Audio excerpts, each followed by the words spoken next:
حضور غوث پاک رضی اللہ تعالی عنہ کے زمانے میں بغداد معلیٰ کی سرزمین پر ایک اللہ کے ولی رہتے تھے جن کا نام تھا حضرت حماد دباس۔ بڑے پائے کے ولی کامل تھے، قطب زمان تھے، یہاں تک کہ بچپن میں خود غوث پاک ان کی بارگاہ میں آیا کرتے تھے۔ تو ان کا ایک مرید تھا جس کا نام تھا ابو المظفر۔ وہ حضرت حماد دباس کے پاس آ کر عرض کرتا ہے، حضور میں ملک شام مال تجارت لے کر جانا چاہتا ہوں، ایک قافلہ بغداد سے ملک شام جا رہا ہے، میں بھی ان کے ساتھ اپنا مال لے کر جانا چاہتا ہوں نفع کمانے کے لیے۔ تو حضرت حماد دباس نے مراقبہ کیا اور آپ نے تمام معاملات جو ہونے والے تھے اس کے ساتھ دیکھ لیا۔ فرمایا ابو المظفر تو اس سفر میں نہ جا، ورنہ ڈاکو حملہ کریں گے اور تیرا مال بھی لوٹ لیں گے۔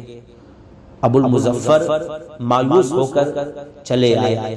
راستے میں چل رہے تھے، سرکار غوث پاک رضی اللہ تعالی عنہ نے آپ کو دیکھا کہ بڑے مایوس ہیں۔ فرمایا ابو المظفر کیا بات ہے؟ کہتے ہیں حضور اپنے پیر و مرشد کی بارگاہ میں گیا تھا، میری نیت تھی مال تجارت ملک شام لے جانے کی، لیکن میرے پیر و مرشد حضرت حماد دباس نے منع کر دیا اور کہا کہ اگر تو جائے گا تو ڈاکو حملہ بھی کریں گے قافلے والوں پر اور مال بھی لوٹ لیں گے، اس لیے مایوس ہوں۔ حضور غوث پاک فرماتے ہیں جانا چاہتے ہو تو جاؤ، میں تمہاری ضمانت لیتا ہوں۔ اب یہ مطمئن ہو گئے کیونکہ حضور غوث پاک کے مرتبے سے یہ واقف تھے، تو یہ مال تجارت قافلے والوں کے ساتھ لے جاتے ہیں ملک شام۔ اپنا مال بیچا، خوب نفع کمایا، خوب پیسے کمائے۔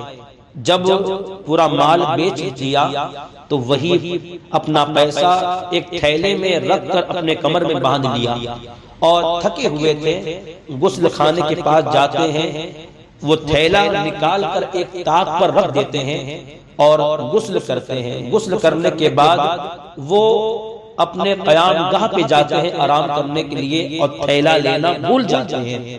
قیام گاہ پر پہنچے، بڑے تھکے تھے اور نیند آ گئی۔ خواب دیکھتے ہیں کہ ہمارا قافلہ بغداد کی طرف روانہ ہے اور راستے میں عرب کے ڈاکوؤں نے پورے قافلے پر حملہ کر دیا اور ایک ڈاکو میرے سامنے بھی آیا، اس نے تلوار کی وار مجھ پر بھی کی۔ گھبرا کر اٹھے اور دیکھا کچھ اثر بھی ان کے گردن پہ تھا۔ پھر یاد آیا کہ وہ تھیلا تو میں وہیں بھول گیا ہوں جہاں پر غسل کیا تھا۔ دوڑتے ہوئے گئے تو دیکھا کہ وہ تھیلا موجود ہے، اسے لیا اور قافلہ جو بغداد کے لیے تیار تھا جانے کے لیے ساتھ میں چل دیے۔ جب بغداد معلیٰ پہنچے تو بغداد کے ایک دروازے سے جب داخل ہوئے تو سوچ رہے تھے کہ پہلے کن کی بارگاہ میں جاؤں، اپنے پیر و مرشد حضرت حماد دباس کی بارگاہ میں جاؤں جنہوں نے جانے سے منع کر دیا تھا، یا حضور غوث پاک کی بارگاہ میں جاؤں جنہوں نے ضمانت لی تھی۔ اتنے میں حضرت حماد دباس سامنے آتے ہیں، فرماتے ہیں ابو المظفر سوچ کیا رہا ہے؟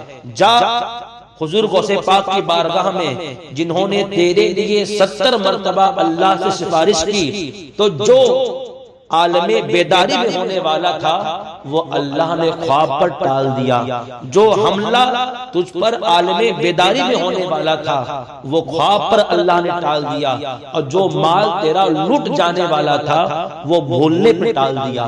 اب ابو المظفر حضور غوث پاک کی بارگاہ میں جاتے ہیں، کہتے ہیں سرکار غوث پاک فرماتے ہیں ابو المظفر تمہارے پیر و مرشد نے سچ فرمایا تھا، اس سفر میں ڈاکوؤں کا حملہ بھی ہونے والا تھا اور تمہارا مال لٹ جانے والا تھا، لیکن میں نے اللہ کی بارگاہ میں 70 مرتبہ تمہارے لیے سفارش کی، تو جو تمہارے ساتھ عالم بیداری میں ہونے والا تھا اللہ نے اسے خواب میں ٹال دیا، خواب پر ٹال دیا، اور جو مال لٹ جانے والا تھا اللہ نے اسے بھول جانے پہ ٹال دیا، لہذا تمہاری تقدیر اللہ نے بدل دی۔ یہ شان حضور غوث پاک کی ہے۔